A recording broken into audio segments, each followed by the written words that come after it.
मदद करेंगे। जी भाई, माइक नंबर 1 से अगर कोई सवाल हो तो करें। मेरा नाम है त्रिविक्रम दास पालखे। मैं नौकरी करता हूँ यहाँ पर एक हार्डवेयर और प्लाउड के दुकान में। मैं आपका बहुत बार प्रवचन टीवी पे देख चुका हूँ, बहुत आनंद भी आता है।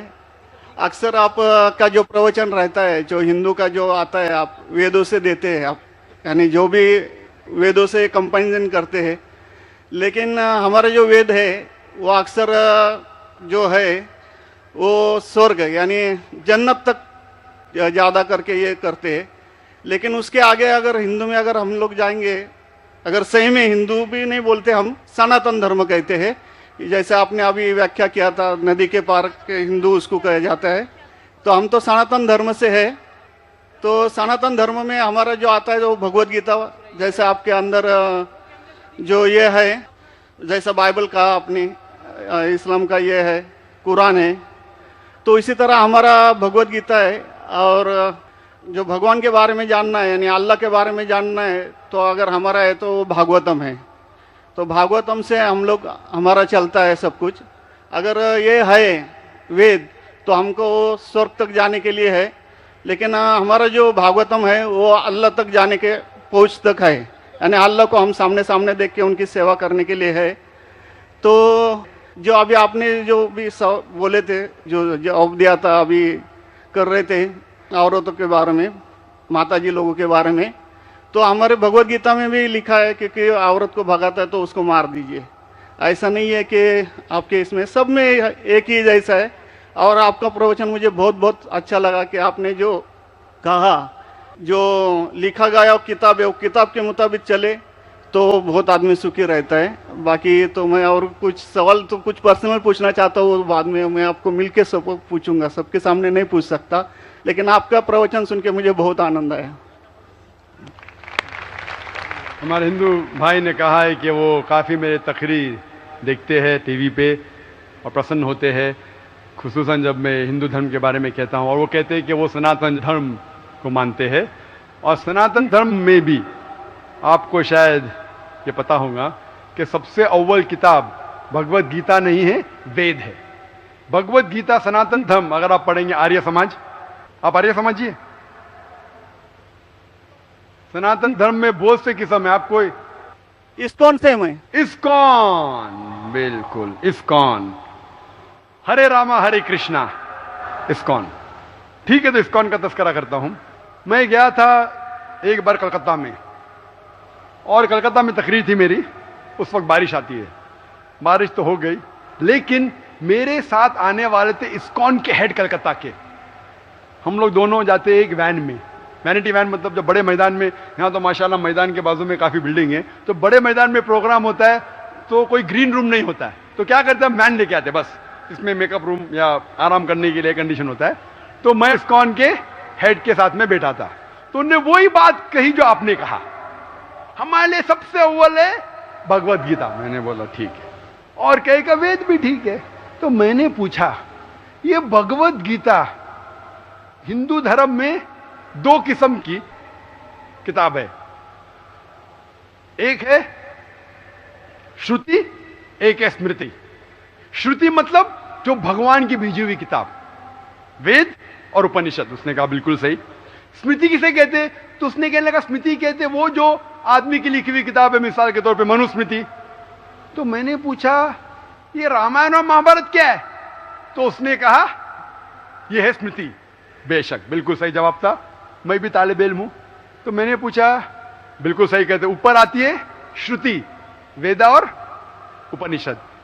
स्मृति मतलब दूसरी किताबें, मनुस्मृति, इतिहास। मैंने पूछा ये महाभारत क्या इतिहास है, तो मैंने उससे पूछा गुरुजी ये बात मेरे इल्म के हिसाब से भगवत गीता एक हिस्सा है महाभारत का, 18 चैप्टर का, सही है? अरे बिल्कुल सही है, आप बहुत इल्म रखते। मैं बेशक। तो जब भगवत गीता महाभारत का हिस्सा है तो महाभारत स्मृति है क्या श्रुति है? चुप बैठ, स्मृति है बोला। तो स्मृति ऊपर क्या नीचे? तो बोले हाँ आपके पास इल्म है ना, इसलिए आप जानते। हम लोग को कहते हैं भगवत गीता ऊंची है, लेकिन हम सही कहते हैं ये भगवत गीता वेद का निचोड़ है। निचोड़ है लेकिन वेद ऊपर है, खुदा की किताब है। भगवत गीता इंसान की लिखी है, किसके जरिए? स्कॉलर्स के। आपके इस्कॉन के गुरु भी कहेंगे वो, लेकिन आप आम आदमी हैं, आप शायद ये पेचीदा चीजें को जानते नहीं। हम तालिब इल्म हैं, मैं स्कॉलर नहीं हूं, तालिब इल्म हूं तकाबिल मज़ाहिब का, इस्लाम एंड कंपैरेटिव रिलीजन का। तो बोले बेशक आप बिल्कुल सही कहते हैं।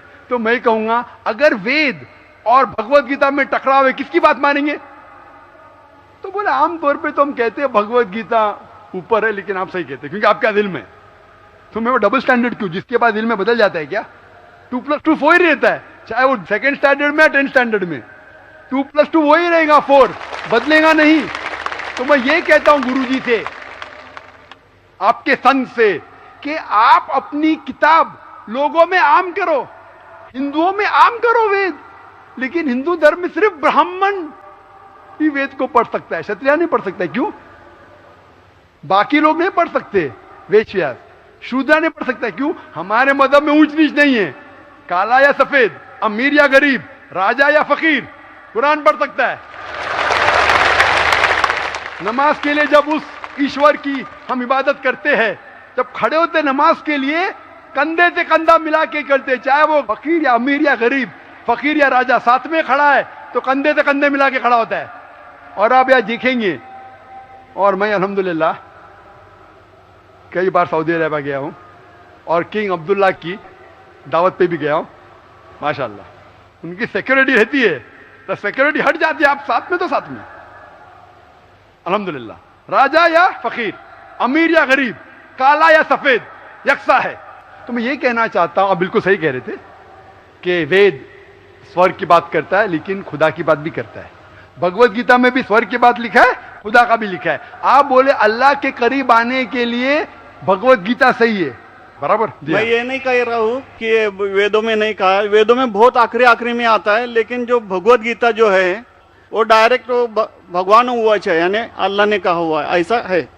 तो इसके लिए अभी वेद तो संस्कृत में है, वो पढ़ नहीं सकते, लेकिन जो भगवत गीता है वो बहुत सारी इसमें ट्रांसलेशन हो गई है। और जो भगवत गीता है बहुत सारे आदमी ने यानी लिखी हुई है, करीबन 200-300 लोगों ने लिखी है अपने अपने हिसाब से। हाँ, बिल्कुल सही कहा। लेकिन इस्कॉन का जो गीता है भगवत गीता, वो गुरु परंपरा में है, वो भी आदमी है, एज इट इज लिखा हुआ है। यानी वो परंपरा में अगर गया तो वो कृष्ण तक गया, यानी जिसने जो कहा है वो एज इट इज है, इसके लिए उसका लिखा हुआ as it is Bhagavad Gita. आपके स्वामी प्रभुपदा, बराबर, यस बराबर हुआ, स्वामी प्रभुपदा। प्रभुपदा इंसानी थे ना? हाँ, इंसानी थे ना, मैं किधर ना बोल रहा हूँ।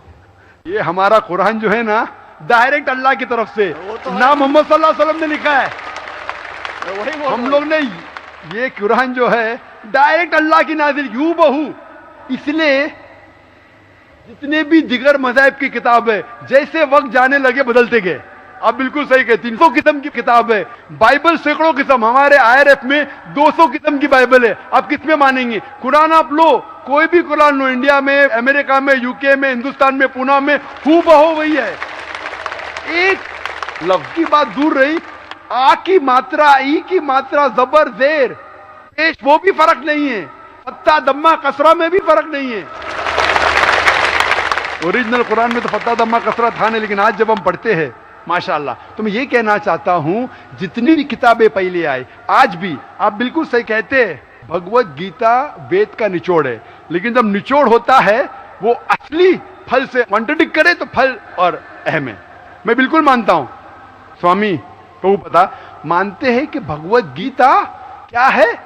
वेद का निचोड़ है। और वो कहते हैं, मैं भी पढ़ चुका हूं, आपकी Bhagavad Gita as it is पढ़ चुका हूं, उसमें ही लिखा, उसका ही ट्रांसलेशन था। भगवत गीता अध्याय नंबर 7 श्लोका नंबर 20 में, जो कोई दुनियादारी के पीछे भागता है वो गलत खुदाओं के पीछे भागता है। आपकी भगवत गीता में लिखा एज इट इज में, और उसका अगर प्रीफेस पढ़ेंगे उसमें लिखा है कि ये जो वेद है वो गाय है, बहुत से गाय है, और कृष्ण क्या है? दूध निकालने वाला इंसान। और दूध क्या है? भगवत गीता है। सही कह रहा हूं कि नहीं? प्रीफेस में लिखे है। कौन कहता है? आपके स्वामी प्रभुपदा। मुझे उसका ट्रांसलेशन पसंद है। अक्सर हमारे वहां भी माशाअल्लाह 50 से ज्यादा भगवत गीता है। मैं लेकिन स्वामी प्रभुपदा की गीता को पसंद करता हूं, अच्छी गीता है, इसीलिए मैं प्रीफेस कह रहा हूं। लेकिन उसमें भी लिखा हुआ है, उसके अंदर भी वो निचोड़े वेद का निचोड़ है। लेकिन निचोड़ मतलब नहीं कि असल फल को गाय को छोड़ देंगे, गाय चले जाएंगी तो दूध क्या करेंगे आप? गाय रहेंगी तो दूध मिलते रहेगा ना, दूध को लेंगे गाय को मार देंगे, दूध आपका खत्म हो जाएगा। भाई गाय को जिंदा रखो, रोज दूध लो, बराबर के नहीं, दूसरे बच्चे पैदा करेंगे गाय, लेकिन तो गाय को मत छोड़िए। इससे हमें पता लगता है, उसमें लिखा हुआ है, आपके वेद में लिखा हुआ है कि और एक पैगंबर आने वाला है। आपकी भगवत गीता में लिखा है चैप्टर नंबर 4 में वर्ष नंबर 7 से 8 में, यदा धर्मस्य, यानी युग युग में जब भी परेशानी आएंगी इस धरती पे तो मैं एक रूप हासिल करूंगा, अवतार। अवतार की सही मानी आपको मिलेगा वेद से, उसमें पता चलता है जिसे हम कहते हैं पैगंबर, आखिरी पैगंबर, आखिरी अवतार कौन है? कल के अवतार। अगर आप भगवत गीता में मानते, अगर आप वेद में मानते, आपको आखिरी अवतार कल के अवतार में मानना ही पड़ेगा, फिर ही आप कह सकते मैं असल भक्त हूं भगवत गीता का। वो तो है ही, आपने जो बताया कल के अवतार तो आने वाला तो ही आप है, मानते कल के लास्ट अवतार में आने वाला है। आ चुका है। और उसमें लिखा था कल के अवतार की मां के नाम क्या है? सुमति। सुमति की मानी अमन, अरबी में कहते हैं आमिना। मोहम्मद सल्लल्लाहु अलैहि वसल्लम के वालदा का नाम था आमिना। उसमें लिखा है कल के अवतार, चैप्टर नंबर, अभी हवाला भी दे रहा हूं मैं, टाइम मिल रहा है ना, कल के अवतार चैप्टर नंबर 2 वर्ष नंबर 5 श्लोक नंबर 5, 7, 9, 11, 15। इसमें लिखा है कि उसके वालिद का नाम है विष्णु यास। विष्णु यास मतलब खुदा का बंदा, अरबी में तर्जुमा करेंगे अब्दुल्ला। मोहम्मद सल्लल्लाहु अलैहि वसल्लम के वालिद का नाम था अब्दुल्ला। उसमें लिखा है वो इसी जगह में पैदा होंगे जो अमन की जगह है। हम मानते हैं कि मक्का एक अमन की जगह है। उसमें लिखा है कि वो उस फैमिली में पैदा होंगे जो उस इलाके के अमीर होंगे। हम जानते हैं कि कुरैश के फैमिली में पैदा हुए थे मोहम्मद सल्लल्लाहु अलैहि वसल्लम। उसमें लिखा है कि वो 12वीं तारीख माधव के दिन पे पैदा होंगे, वो 12वीं रब्बी अव्वल मोहम्मद सल्लल्लाहु अलैहि वसल्लम पैदा है। आगे आप पढ़ेंगे, वेद में लिखा है कि उसके 4 करीब दोस्त थे, जिसका मैं जिक्र किया हूं। 4 करीब दोस्त मोहम्मद सल्लल्लाहु अलैहि वसल्लम के थे, जो हजरत अबू बकर, हजरत उमर, हजरत उस्मान, हजरत अली। मैं अल्लाह भी मौल, अल्लाह ताला की रहमत सब पे हो। किसके बारे में जिक्र करें? उनको सबसे पहली जो वही आएंगी वो आएंगी एक गार के अंदर। हम जानते हैं मोहम्मद सल्लल्लाहु अलैहि वसल्लम सबसे पहली वही आए गारे हिरा में।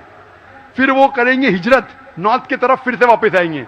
मोहम्मद सल्लल्लाहु अलैहि वसल्लम हिजरत की मदीना जो नॉर्थ के ऊपर है, फिर से वापस आए। मैं तो 1 घंटा सिर्फ तस्करा कर सकता हूं मोहम्मद सल्लल्लाहु अलैहि वसल्लम हिंदू धर्म में, वक्त नहीं है। तो ये पूछना चाहता हूं, आप मानते क्या इस कल के अवतार में? आप मानते मोहम्मद सल्लल्लाहु अलैहि वसल्लम आखिरी पैगंबर है? मैं तो कुरान 3 बार पढ़ा हूँ साहब, मैं तो मानता हूँ कुरान को, वो बात नहीं है। मानना सिर्फ जरूरी नहीं, अमल करना जरूरी है। मैं कहूंगा मैं खुदा को मानता हूं, खुदा की बात पे अमल ना करता हूं तो बेकार है। मैं कहता हूं मैं मेरे वालिद से बहुत मोहब्बत करता हूं, वालिद की बेइज्जती करता हूं, वालिद की बात नहीं मानता हूं, वालिद से बदतमीजी करता हूं, तो क्या फायदा? आप समझ रहे ना?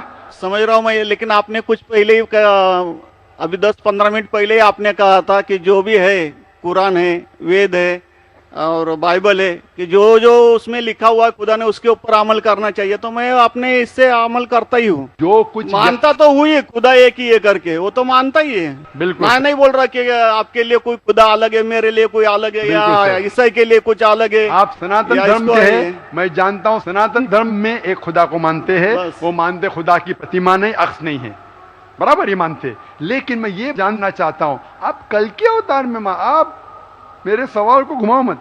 मैं जानता हूं, नहीं है मैं ये जानता हूं, सनातन धर्म के बारे में जानता हूं। पहले स्टेज में आप पास कर चुके, एक खुदा में मानते, बिल्कुल सही। मैं ये बात जानना चाहता हूं कि उस खुदा के अवतार पैगंबर, आखिरी पैगंबर में आप मानते हैं क्या नहीं मोहम्मद सल्लल्लाहु अलैहि वसल्लम? ये मेरा सवाल है। यानी मोहम्मद पैगंबर को आप मानते कि वो आखिरी पैगंबर थे क्या नहीं मानते? वो तो मानता हूँ मैं, मुझे मालूम है ना मोहम्मद पैगंबर आखिरी थे मोहम्मदन में। वो तो मानता ही हूँ। मोहम्मदन में ने आपके लिए, सबके लिए है ना। बिल्कुल सही। तो कोई धर्म, कोई एक मजहब का थोड़ी रहता, गुरु तो सबके रहता है। वो एक मजहब का थोड़ी गुरु रहता है कि वो एक मजहब के लिए, वो सब मजहब के लिए गुरु रहता, तो मानता ही मैं उसको। बिल्कुल सही। लेकिन ये कहना कि सब मजहब यकसा है हूबहू, ये सही नहीं। यकसानियत है, इसीलिए मैंने कहा यकसानियत पे अमल करो। आप बोलेंगे मैं सब हिंदू चीज पे अमल करूंगा, कई हिंदू जाते बुत परस्ती करने के लिए, आप नहीं करते, अच्छी बात है अल्हम्दुलिल्लाह, इसीलिए मैं आपको कांग्रेचुलेट करता हूं। आप बुत परस्ती नहीं करते, मैं आपको कांग्रेचुलेट करता हूं, मैं कांग्रेचुलेट करता हूं, क्योंकि सनातन धर्म बुत परस्ती नहीं करता है। अल्हम्दुलिल्लाह सुम्मा अल्हम्दुलिल्लाह आप आधे इम्तिहान में सफलता पा गए। अभी ये पूछता हूं मैं, जैसे आपने कहा आप अगर मोहम्मद सल्लल्लाहु अलैहि वसल्लम को आखिरी पैगंबर मानते हैं तो उसके पैगाम पे अमल करना जरूरी है। सिर्फ पैगाम को पढ़ना जरूरी नहीं, पैगाम पे अमल करना जरूरी है। अगर मैं कहता हूं मानता हूं लेकिन अमल नहीं करता तो कोई फायदा नहीं। तो ये होता है कि अपने मन से खुदा की बात जो आखिरी पैगाम है कुरान शरीफ और आखिरी पैगंबर मोहम्मद सल्लल्लाहु अलैहि वसल्लम में मानना जरूरी है, फिर ही आप सही तरीके से मजहब को पहचान सकेंगे।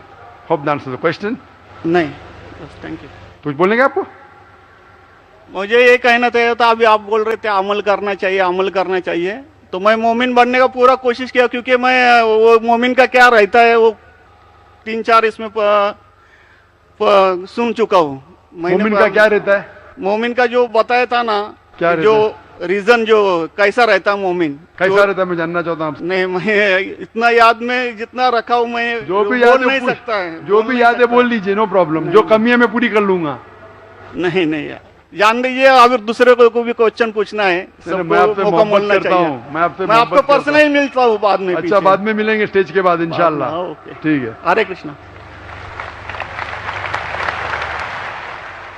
बहनों की तरफ से कोई अगर सवाल हो तो गैर मुस्लिम बहनों को तरजीह दी जाए, उनको पहले मौका दिया जाए। My name is Sneha Manoj Raizada. I'm studying. My question is, I want to convert into a Muslim. I'm following Islam for a year now, and I have a problem. My parents